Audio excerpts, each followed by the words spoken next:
This podcast is sponsored by nobody.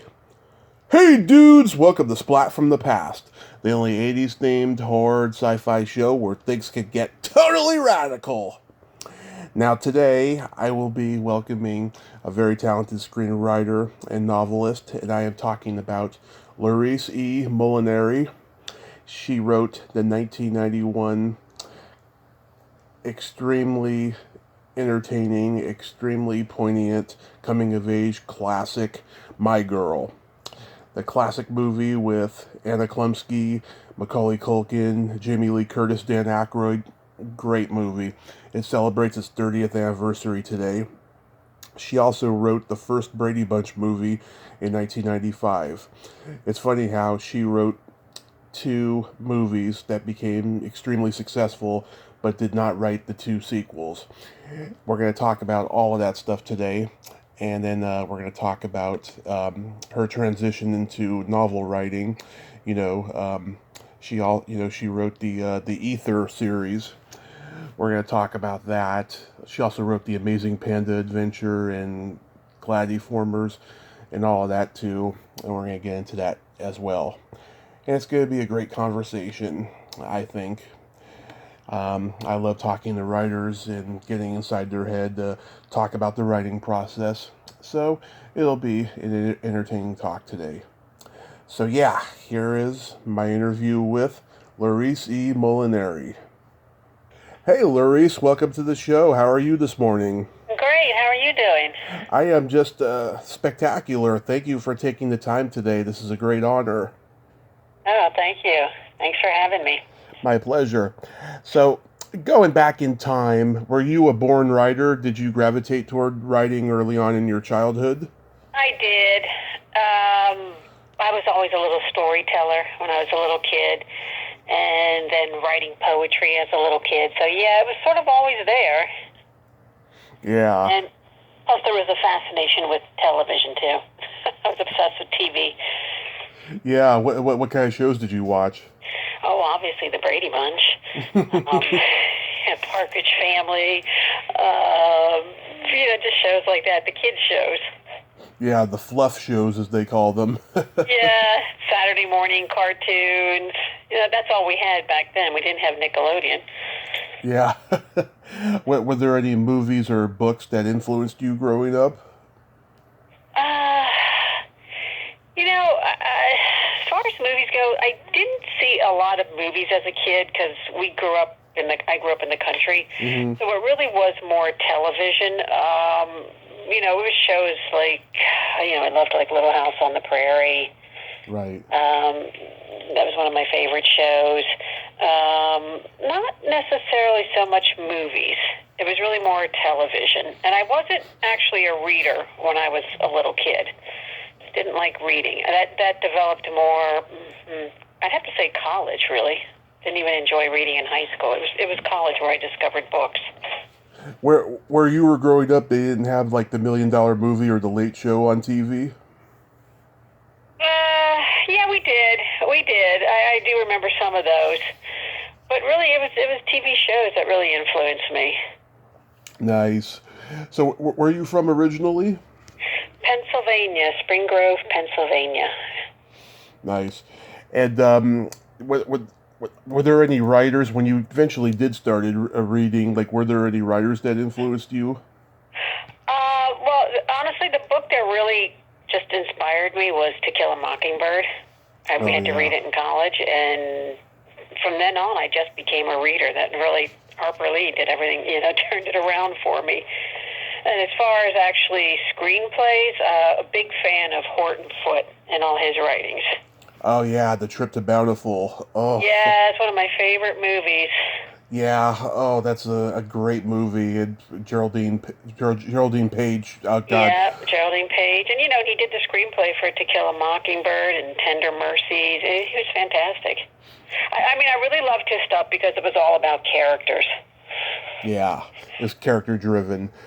How do you feel now that they're kind of banning To Kill a Mockingbird from being performed in schools now? Yeah, I think it's absolutely ridiculous. Yeah. It's like one of the best books ever well written and did so much good for this country, and I don't understand banning it. I really don't. Yeah, my high school did that play 14 years ago, and it was beautiful the way they did it. And it kills me that they want to ban it. It's just, oh, it's ridiculous. It is ridiculous. Yeah. So after high school, where did you attend college? The University of Delaware. And were you majoring in writing there or something else? Actually, I was an English political science major because I really never thought I would make it to Hollywood. Mm-hmm. So the best that I knew was to be a journalist, because newspapers were everywhere. Mm-hmm. So I wrote for the school paper, and I absolutely hated it. It wasn't the sort of writing that I enjoy doing. So I graduated with a major that really I was just stuck with. It didn't inspire me at all.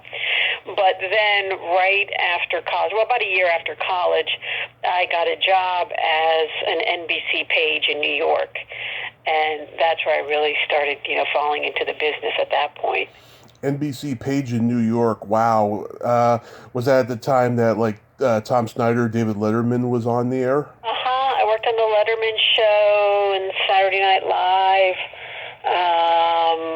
What else was there? The Today Show. At the time was the Cosby Show. And so as a page, there's about, I don't know if it's still the same, but at the time there were about 75 kids. We're all out of college. And we're just working at NBC on these shows and having a great time. Everybody's in New York, and it was just a blast. Wow. And so we go from department to department. You put in a request like, oh, I'm interested in news, or I'm interested in being a weatherman, whatever it is you're interested in.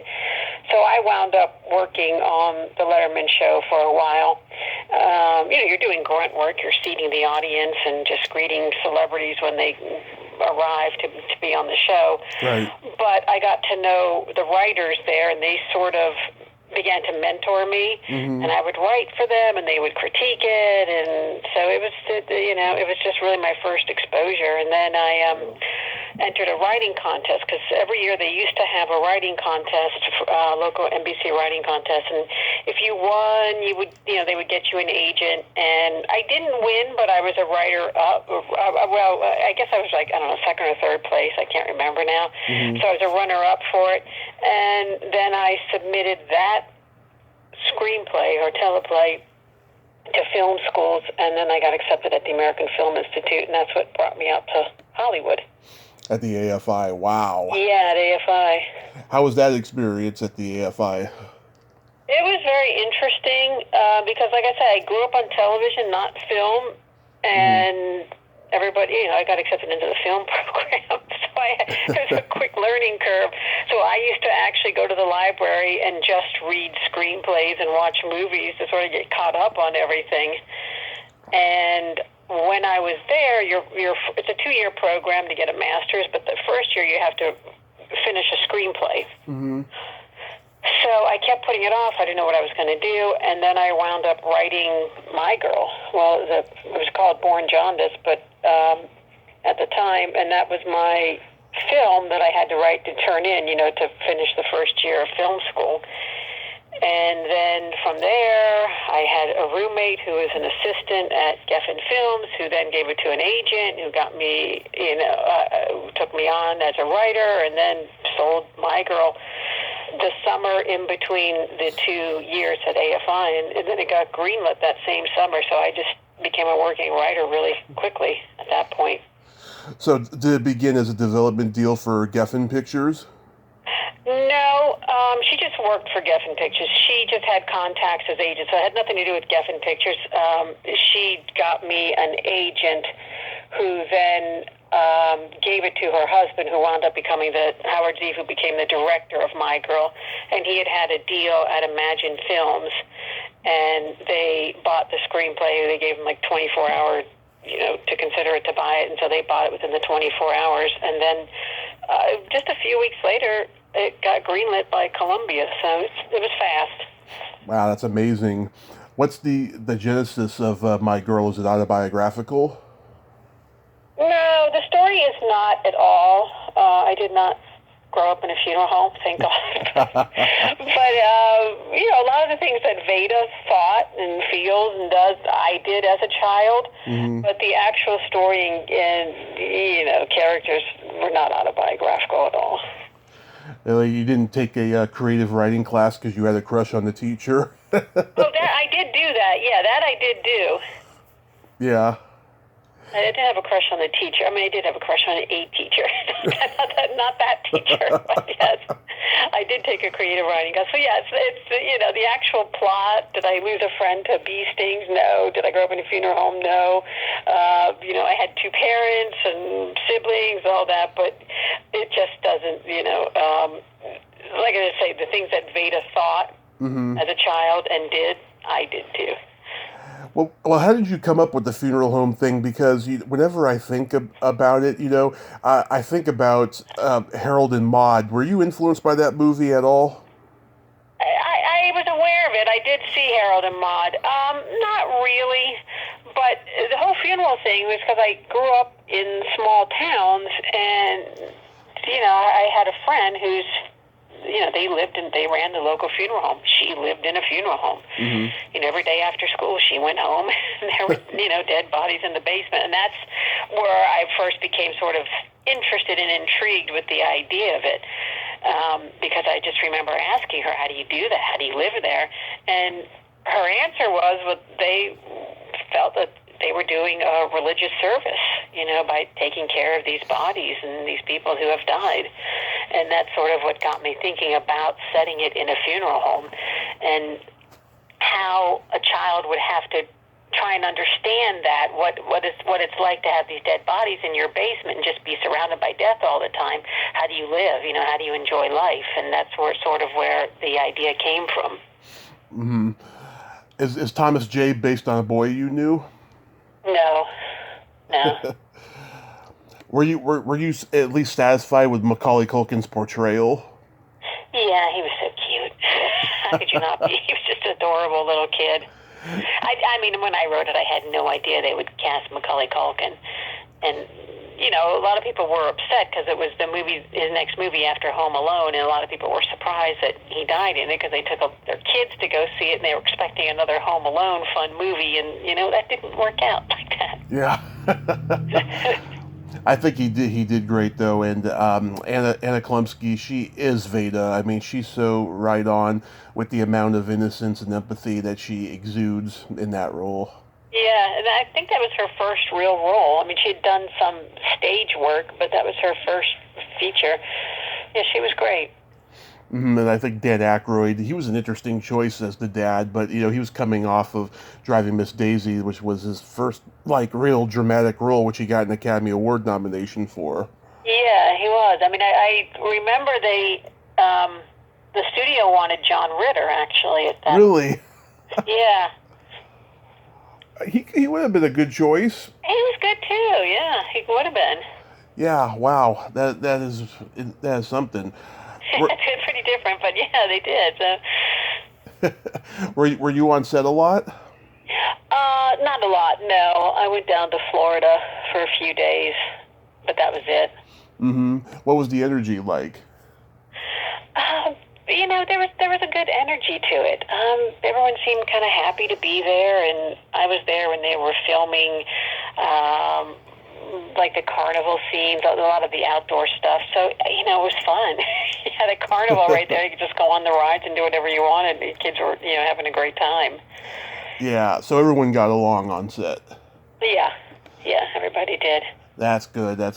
Yeah, Howard Zieff, he had an amazing track record of comedy dramas at the time, so I guess he provided a great on-set environment.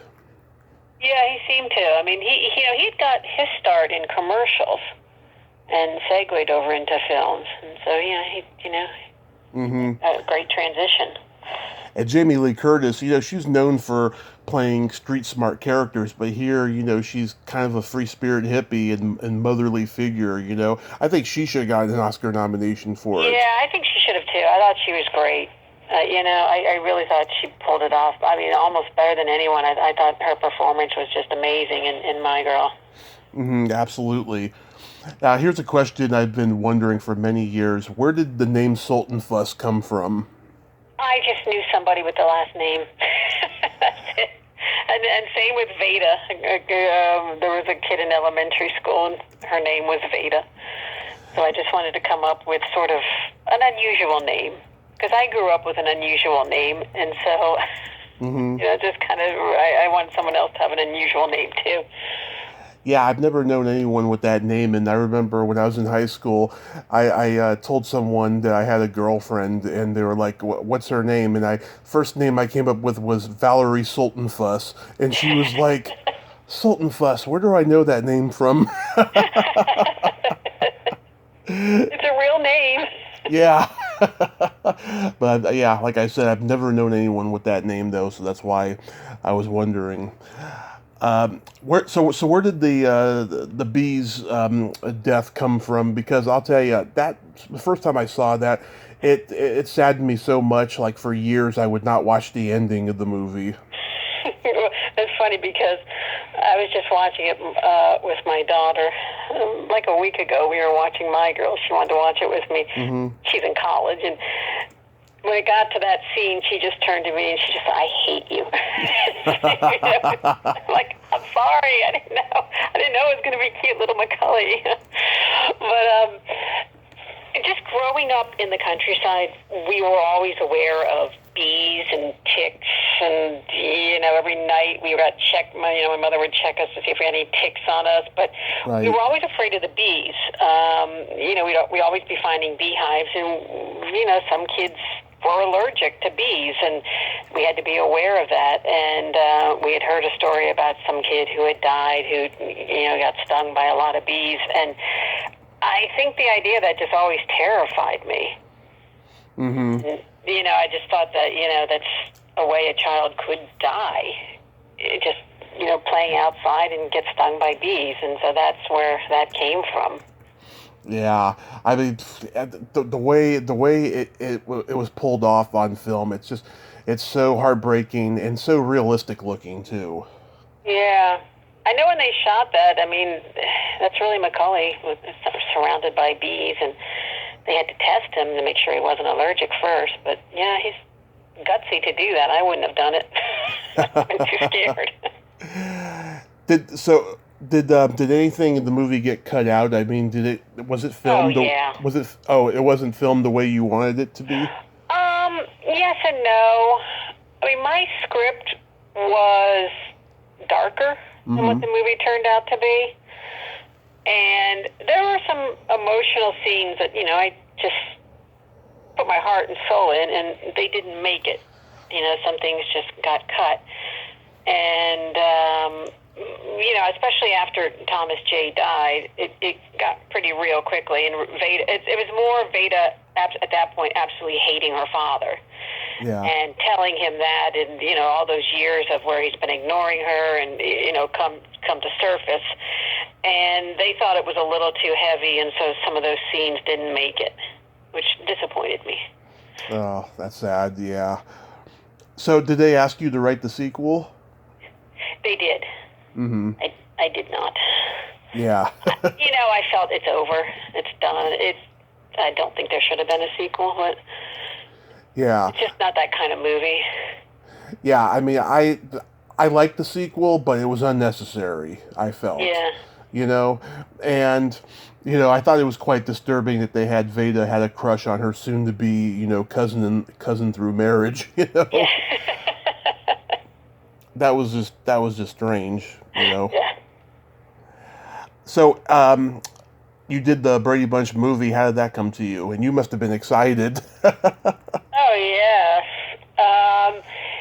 It came to, because Paramount offered it to me. Mm-hmm. And then I brought on a friend of mine because we grew up, his name is Rick Kopp, and we grew up just loving the Brady Bunch. Mm-hmm. And so we had just the best time writing it because he and I, didn't grow up together, but we were just obsessed with that show. And we actually met Sherwood Schwartz, who created the show. We actually scared him because we knew more about the show than what he did.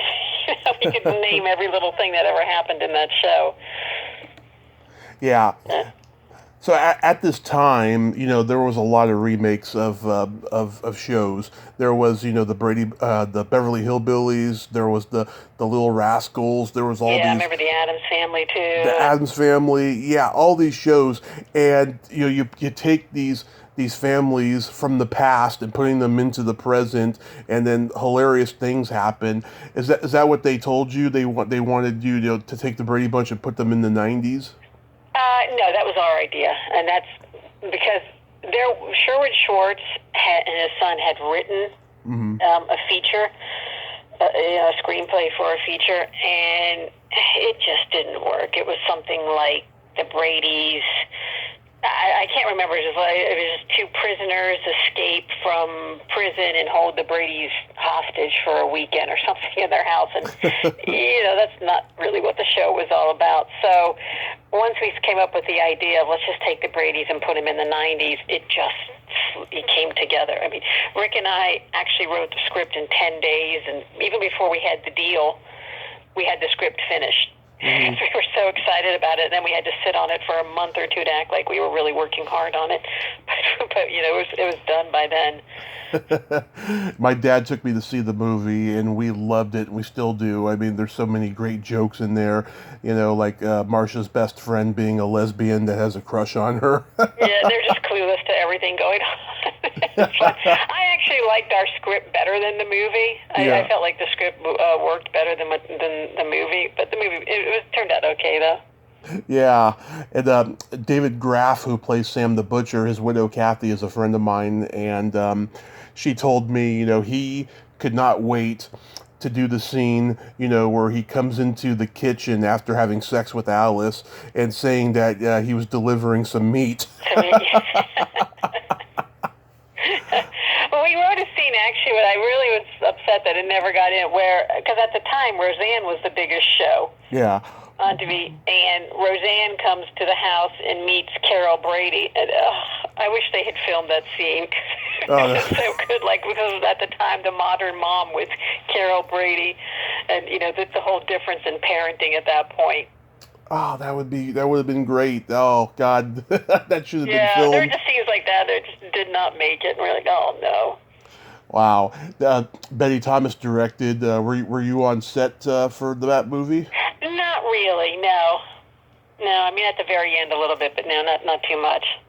Yeah. I just remember the rap party and walking down the Brady staircase there. It felt like deja vu. It was just bizarre, and some of the real Bradys were there. Yeah, I talked to Sherwood Schwartz's daughter-in-law, Barbara. I don't know her. She's a great lady. Yeah, I don't know if she Huh? was on set for that movie, but yeah, I did talk to her. She's a great lady. Did you get to meet the monkeys? No, did not. No. Yeah, I Would just. have liked to have met Davy Jones, but no. Oh yeah, we all did.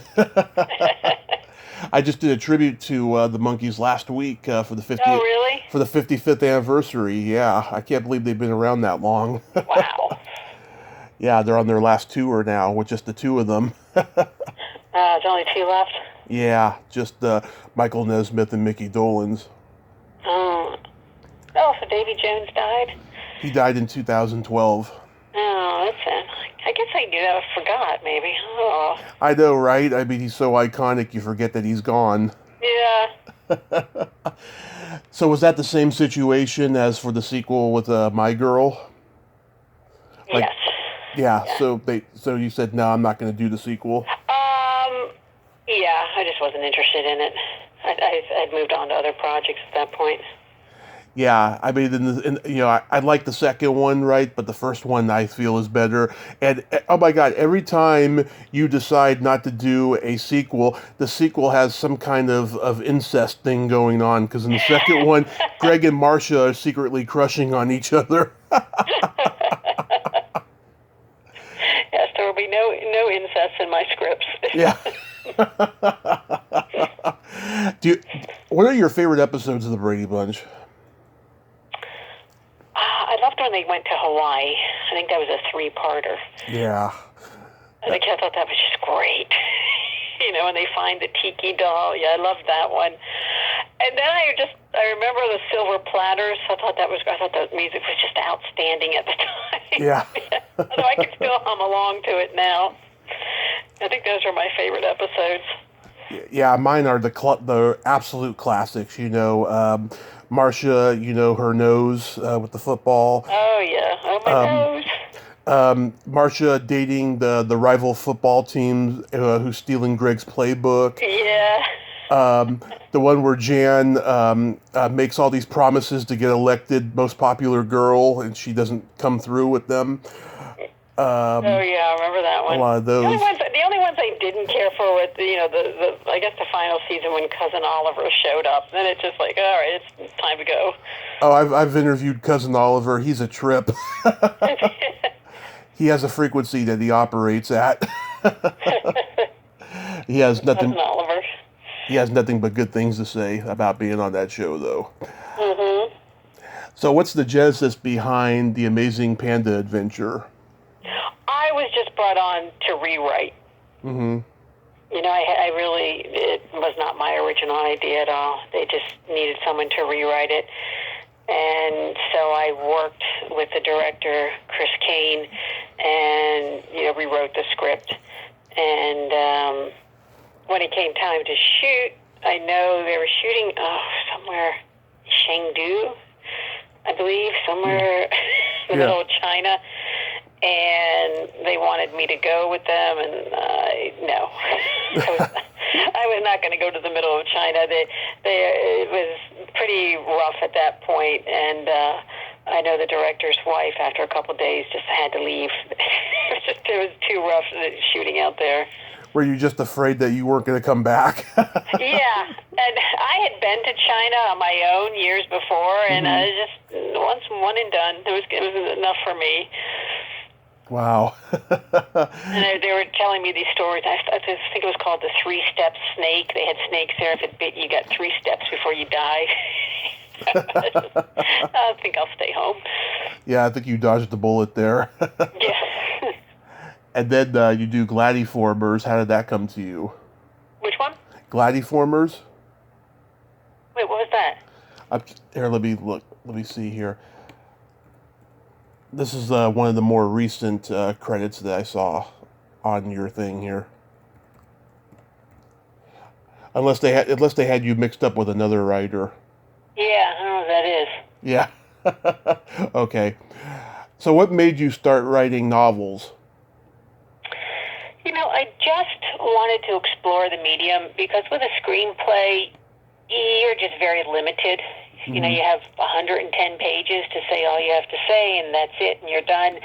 And there were just so many times in writing screenplays I wanted to say more. I wanted to get more into characters, and you don't have the room for it.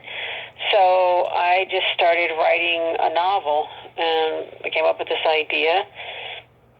And I really enjoyed writing a novel because there was no one to tell me to stop. You can't do this, you can't do that. There was great freedom in it, and I really enjoyed the experience. And where did the Ether series come from? My head. I've always been obsessed with angels and the afterlife, and I've just read so much about it, and I just came up with that idea of, what if there was a kid who was actually a guardian angel on Earth and training, and it just grew from there. And I only had intentions to write one book, but when I sold it, they wanted 2 more, so then it became a series. Mm-hmm. And you've done 2 of those so far. Are you currently working on a 3rd one? Well, there's 3. No, there's 3. Oh, okay. No, there are 3 out there. Yeah. Yeah, The Ether, the first one is called Vero Rising, and then Pillars of Fire is the 2nd book, and then The Dragon's Descent is the 3rd book. Yeah, I believe in the afterlife and the angels and all that too, especially, after my car accident that I had 6 years ago. I had a lot of supernatural encounters. Really? Did you have a near-death experience?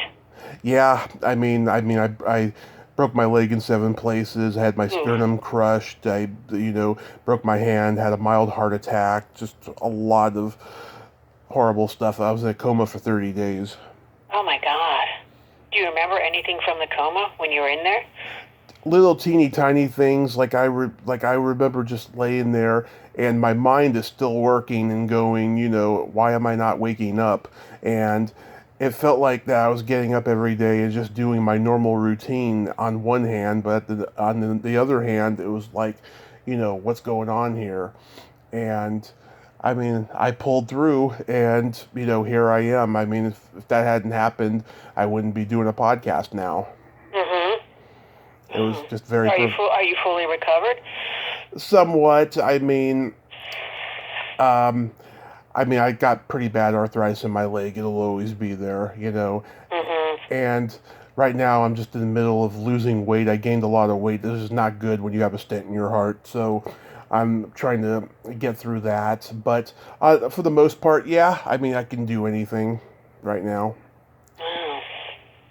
So do you feel like changed from it? Do you feel different? Experience? I feel different in the way that I look at life. I look at life now as just as being temporary, and you only live once. You gotta go for it. And I didn't have that attitude before. I wasted too many years of stupidity leading up to the accident. Mm-hmm. That a lot of people say that who have experiences like yours. Yeah, people don't realize how precious life is until you've knocked on death's door. Yeah. And then you've been brought back. It's a profound experience. Yeah, it really is, isn't it? It is. So, do you have still have a passion for writing movies? I do. I do. There's always, some idea that I'm kicking around that I want to get out of my head. But right now, working on writing a TV pilot, and I just finished another book. Nothing to do with the Ether series, just a book. Honestly, I've been working on it for like 20 years. Wow. I finally just finished it. I put it down for years at a time. Yeah. But then I would get back to it, and so see what happens with it. Wow. So you spent 20 years writing that, and you're writing the Ether series. Was it one of those instances of like, okay, I'm being overly ambitious, yet I know that there's something there that I gotta get to? Yeah, definitely. Because I'm writing this other book that's kind of, I don't know, just something near and dear to my heart, but yet I would get distracted and write something else in the meantime, or write a script. It wasn't like I was just working on this book exclusively for 20 years. I was doing other projects in between, plus, raising kids, so it was kind of busy. Well, I hope it turns out wonderful for you. Thank you. And I want to thank you so much for coming on today and having this fun little chat here. Well, thanks for having me. It's a pleasure. My pleasure. You have yourself a great day, and please stay safe. Thanks. You too, Tommy. Take care. Okay, bye-bye. Bye-bye. Well, there you have it. Laurice E. Molinari. Ain't she a sweetheart? Oh, what a fun, personable lady, and she writes great movies and novels. And I hope that novel will come to fruition for her the way she wants it to be, and that she continues writing movies and television, because that's, where her influence came from. Well, until next time, this is Tommy Throwback Kovac saying there's no shame in living in the past, because the present sucks. Later, dudes.